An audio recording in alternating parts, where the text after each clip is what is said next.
Sabe qual é o maior objeto que a humanidade já colocou no espaço? Pois é, ele está agora mesmo, nesse exato momento, voando a 400 quilômetros acima da gente.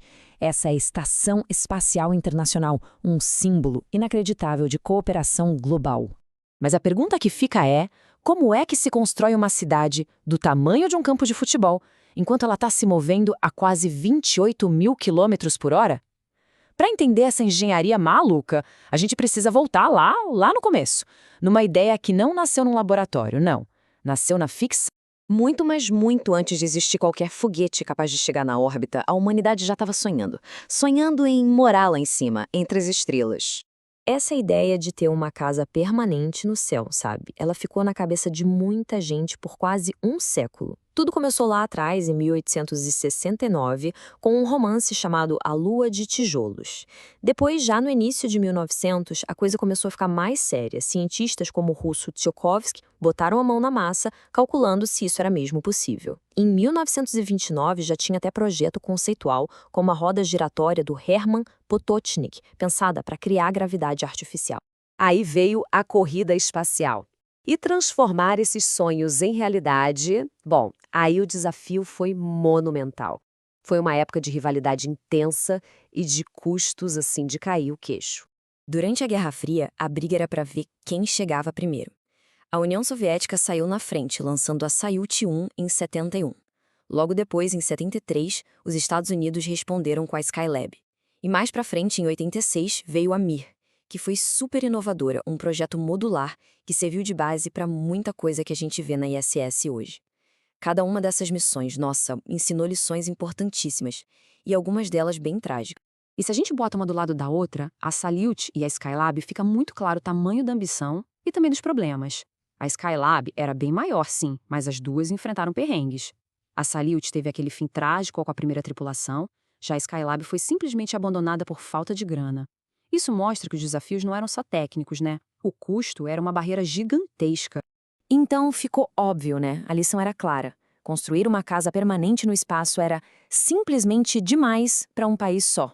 Os custos eram absurdos, os perigos técnicos não davam tréguas e a ciência ainda estava engatinhando para entender o que a gravidade zero faz com o nosso corpo. Aquela rivalidade toda já não se sustentava mais. Só que aí, enquanto a Guerra Fria ia perdendo força aqui na Terra, lá em cima, em órbita, uma nova era começava a nascer. Uma era de cooperação. E o primeiro grande símbolo disso foi a missão Apollo-Soyuz, em 1975. Aquele aperto de mão no espaço foi histórico. Mostrou que, sim, antigos rivais podiam trabalhar juntos.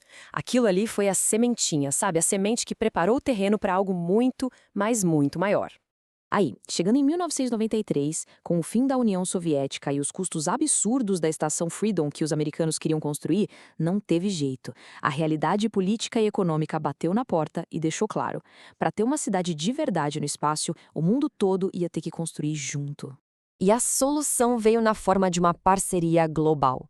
Com uma série de tratados, vários países juntaram suas forças, seus recursos, seus cérebros para criar um dos projetos mais ambiciosos da história. Nascia ali a Estação Espacial Internacional. E olha, a construção da estação não foi tipo lançar uma coisa pronta, que nada. Foi, sem exagero, o projeto de construção mais complexo que a humanidade já fez. Imagina um Lego gigantesco, sendo montado peça por peça, só que em órbita, flutuando no espaço. Só para ter uma ideia da escala do projeto, o custo. A gente está falando de mais de 100 bilhões de dólares. Uma grana que foi, claro, dividida entre todos os países parceiros. E o tamanho dela? Igualmente impressionante. São 450 toneladas, o peso de mais de 300 carros. Ocupa uma área de um campo de futebol. E o mais maluco, tudo isso foi montado lá em cima, enquanto a estrutura toda viajava a 28 mil quilômetros por hora. O pontapé inicial foi em novembro de 98 com o módulo russo Zarya. Um mês depois, o módulo americano Unity se conectou a ele. Em 2000, chegou o Zvezda, que trouxe o suporte de vida, o básico para alguém conseguir morar lá. E foi aí que a primeira tripulação chegou, no fim daquele ano, começando uma presença humana contínua que já dura mais de 20 anos. Depois disso, por quase uma década, foi construída aquela estrutura de treliça gigante que é tipo a espinha dorsal da estação. E a vida lá em cima é uma coisa de outro mundo, literalmente. Imagina ver 15 amanheceres por dia. É o que acontece, já que eles dão uma volta na Terra a cada 90 minutos. Todo santo dia. São 2 horas de exercício obrigatório para lutar contra a perda de músculos e ossos. E a água? Eles reciclam praticamente tudo, 94%, incluindo suor e até urina. É uma mistura fascinante de ciência de ponta e pura sobrevivência. Tudo isso dentro de um espaço que tem o volume de um Boeing 747. Bom, e depois de tantas décadas de serviço, a Estação Espacial Internacional está chegando no final da sua jornada incrível. Mas o legado que ela deixa, esse sim está só começando, abrindo as portas para o próximo capítulo da nossa história no espaço. E que legado! Como laboratório, a estação foi um sucesso absurdo. Foram mais de 3.700 pesquisas científicas feitas lá em cima.